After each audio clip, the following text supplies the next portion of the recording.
어린이 여러분 안녕하세요. 오늘 국어 공부는 교과서 118쪽입니다. 글을 읽고 글쓴이의 마음 짐작하기 활동을 해보도록 하겠습니다.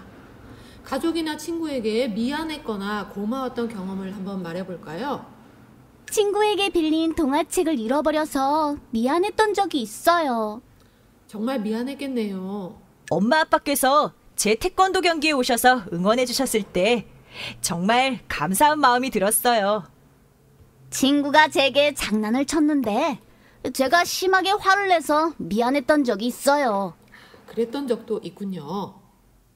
여러분에게도 가족이나 친구에게 미안했거나 고마웠던 경험이 다들 있을 거예요. 자, 오늘은 어머니와 물감이라는 글을 읽고 이 글에서 나오는 민서라는 친구의 마음을 한번 생각해 볼 거예요.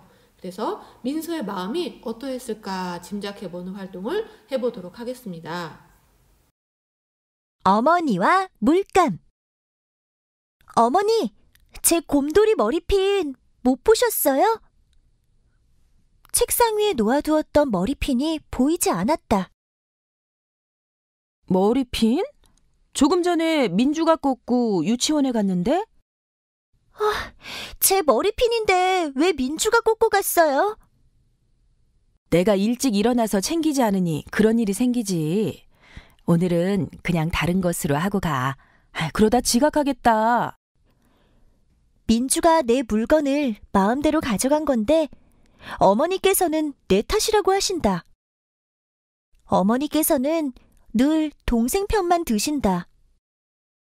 오늘 물감 가져가야 한다고 하지 않았니? 가방에 잘 넣었어? 가방을 메고 방을 나서는데 어머니께서 또 말씀하셨다. 나는 어머니 말씀에 대꾸도 하지 않고 집을 나섰다. 학교에 왔는데 기분이 좋지 않았다. 민서야, 이것 봐라. 어머니께서 새 물감 사주셨다. 내 짝 정아가 새로 산 물감을 가방에서 꺼내며 자랑했다. 나는 괜히 짜증이 났다. 맞다, 그림 물감. 가방을 살펴봤다. 물감이 없었다. 아침에는 분명 챙겼는데 보이지 않았다. 그때서야 신발 신을 때 물감을 현관에 두고 온 것이 떠올랐다.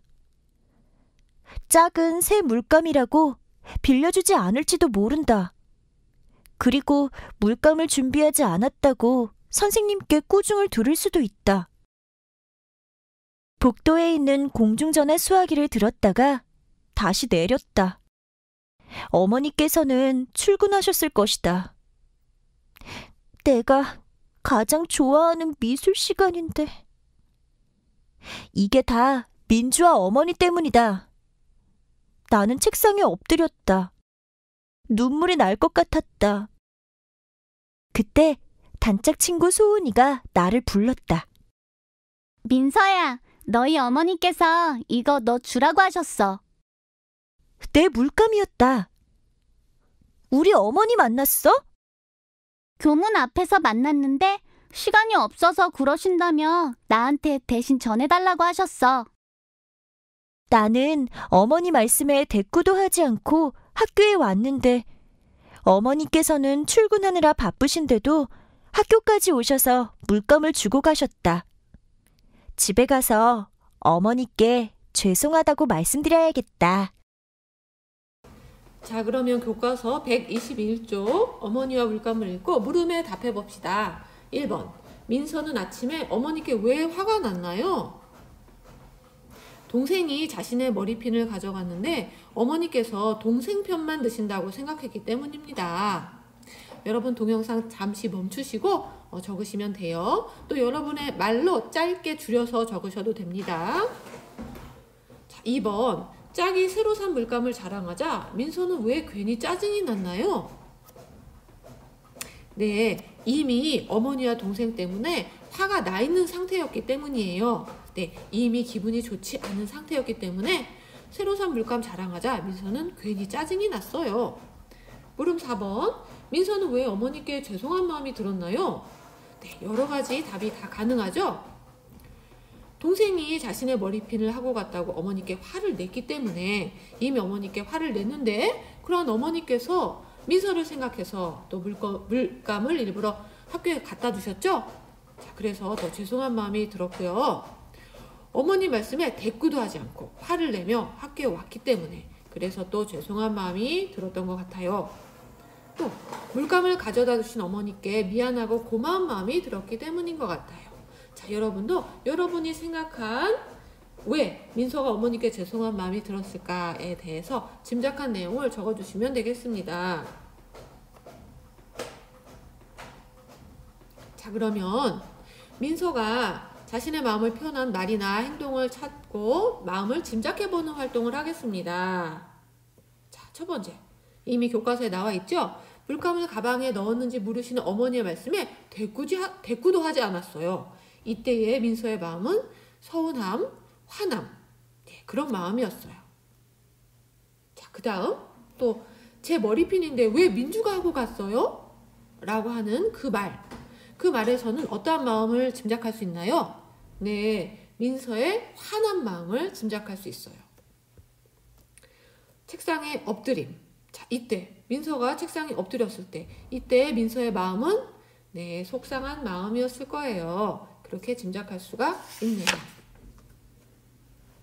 민서가 어머니께 죄송한 마음을 어떻게 표현하면 좋을지 친구들과 한번 이야기해 볼까요?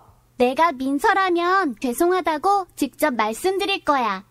아, 이렇게요? 엄마, 아침에 제가 괜히 어머니께 화풀이를 해서 죄송해요. 이렇게 말씀드린대요. 나라면 어머니의 기분을 풀어드리려고 설거지를 할 거야. 이런 방법도 있네요. 나는 죄송하다고 말씀드리고 안마를 해드릴 거야. 여러분 생각은 어떤가요? 내가 민서라면 죄송하다고 편지를 써서 어머니께 드릴 거야. 아, 편지라는 강력한 방법이 있네요. 왜냐하면 편지 속에는 민서의 마음을, 진실한 마음을 담을 수 있기 때문이지요. 122쪽 아래에 6번. 민서가 한 경험과 비슷한 경험이 있었다면 그때의 마음을 한번 말해보세요. 그리고 적어보세요. 자, 예를 들어 원격 수업일에 배가 아파서 수업을 듣지 못했는데 어머니께서 이유도 묻지 않으시고 저를 혼내셨어요. 그때 어떤 마음이 들었냐면요. 이유도 묻지 않고 나를 혼내셔서 속상하고 억울한 마음이 들었어요. 이렇게 적어보는 거예요.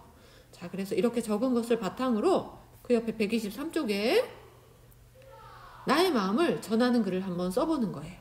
자, 그런 일이 있었다면 어머니께 자기 마음을 전하는 글을 쓰면 되겠죠? 그래서 예시로 이렇게 써봤어요. 엄마께, 엄마, 그날은 제가 배가 아파서 수업을 못 들었는데 묻지도 않으시고 제게 화를 내셔서 저는 많이 속상하고 억울했어요.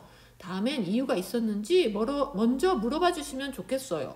그런 일이 있을 땐 저도 미리 말씀을 드릴게요. 자, 이렇게 적어보았어요. 여러분도 여러분에게 있었던 경험을 적어보고 상대방에게 마음을 전하는 글을 써보도록 합니다. 오늘 국어 공부도 잘하셨습니다.